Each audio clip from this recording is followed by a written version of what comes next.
It's 6:30 in the evening on January 27th, 1967. You are 200 feet up on Pad 34 at Cape Canaveral. The rocket beneath you is not fueled. There is no real danger. That's what everyone keeps repeating. That's what you believed. And then, somewhere beneath the commander's seat, something no one will ever clearly see, something tiny and invisible, does the one thing it shouldn't do. A fleeting spark. But let's go back. Because to understand how this ends, you have to understand how it began. These were the days when space was not yet a place men went to with confidence. It was an abyss, a nameless void that humanity looked up at from below with a mix of vertigo and ambition hard to tell apart. And America was racing against the Soviets, against time, against its own fear. A president had promised the moon before the decade was out, and that promise weighed on every engineer, every technician, every astronaut who signed his name to a document or put his body in a capsule. You knew it. You'd known it since the first day you joined the program. This was going to be your first flight. 31 years old. A family. A career that had just begun to unfold into something big. And this mission was the beginning of it all. The commander was the kind of man who understood risk without needing to name it. He had proven it before. Twice already. The pilot was different. He had been the first American to walk in space. 21 minutes floating in the void, with the Earth turning slowly beneath his feet. And when they told him it was time to go back inside the capsule, he was slow to answer, as if part of him had decided to stay out there forever. Inside this capsule, there are 65,000 feet of wiring. 65,000 feet of wire coated in material no one had tested thoroughly enough under the exact conditions you exist in right now. There is synthetic fabric in the seats. There is foam. There is Velcro. Yards and yards of Velcro that someone thought was practical and no one thought was a fuse. And there is oxygen. Pure oxygen. 100%. At a pressure slightly higher than the atmosphere's. An engineering decision made years earlier that seemed reasonable at the time, and that now, right now, while the control panel flickers and the air grows heavy, is the difference between an accident and something that doesn't have a name yet. That morning, you crossed the rocket's gantry in silence. All three of you did. No one joked. No one said anything especially memorable. Just footsteps on metal, the salt wind off the Florida coast, and that January sky so clear it hurt to look at. The commander had smelled something strange on entering. A sharp odor, like sour milk. He asked them to test the air. The technicians did. They said there was nothing there. You noticed it too, but you said nothing. The test had to go on. It always has to go on. You were listening, and you noticed something you didn't know how to name. It wasn't fear exactly. It was something closer to a certainty that didn't want to fully form. The test fell behind schedule. It was paused several times. The technicians worked on communication problems. You waited inside your suits, inside the capsule, inside the rocket, inside the afternoon that was beginning to darken over Florida.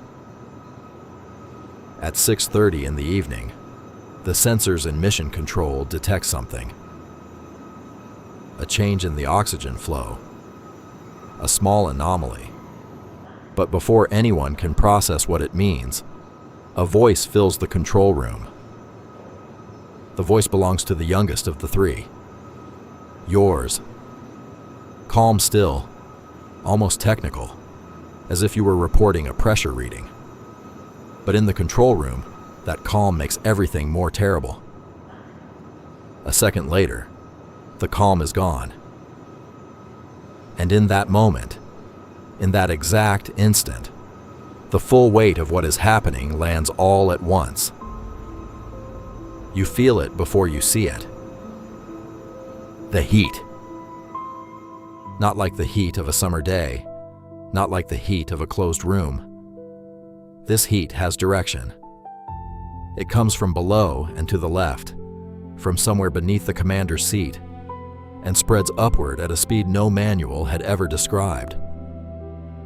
Pure oxygen shows no mercy. In the ordinary air you breathe every day, oxygen makes up 20%. Here, right now, it's 100%. And the fire knows it. The fire consumes everything with a hunger that costs it no effort, that needs no time, that simply advances because nothing around it can tell it to stop. In 16 seconds, the pressure inside the capsule will rupture the hull. But right now, this second, you are still here.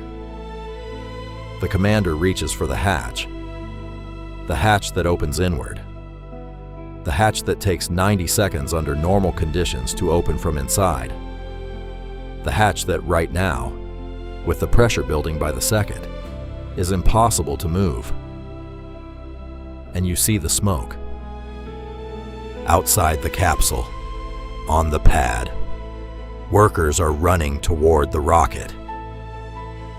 Inside, time no longer works the way it should. The heat has reached your suit. The materials around you are burning with a silent ferocity. The Velcro, the foam, the nylon, everything someone chose because it was practical and light and efficient, now burns with the same efficiency it was designed to protect with. The hatch won't move. The smoke is total now. And in that space between 1 second and the next, your mind does something strange. Something that perhaps only happens in the moments when the body understands what is happening before reason does. You see something else. You see a morning. Not this morning. One from months earlier, in the simulator, when everything was still a rehearsal for something glorious yet to come. The commander with that half smile he saved for good days.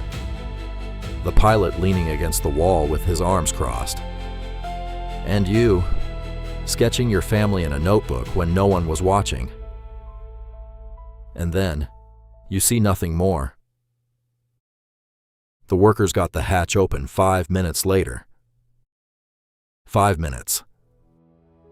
The fire had already burned itself out by then. The capsule was no longer what it had been. You die of asphyxiation. The fire consumed the oxygen before the fire itself could reach you. Your suit was fused to the seat. The investigation lasted months. It was never determined with certainty exactly where the spark began. Someone wrote in a report that there were more than 14 points in the electrical system where it could have happened. 14 points. And not one of them had been reason enough to stop the test. The agency grounded all crewed flights for 20 months. They redesigned the hatch to open outward. They changed the interior materials. They replaced the pure oxygen with a mix of oxygen and nitrogen. They inspected every foot of wiring. And 2 years later, in July of 1969, a man set foot on the moon. There are people who talk about that man who reached the moon. And it's true. But there's something not always said. That the moon carries the names of 3 men, engraved in silence somewhere that appears on no map. 3 men who climbed into a capsule, who never got anywhere, and who nonetheless made everything that came after possible. The commander, the pilot, And you,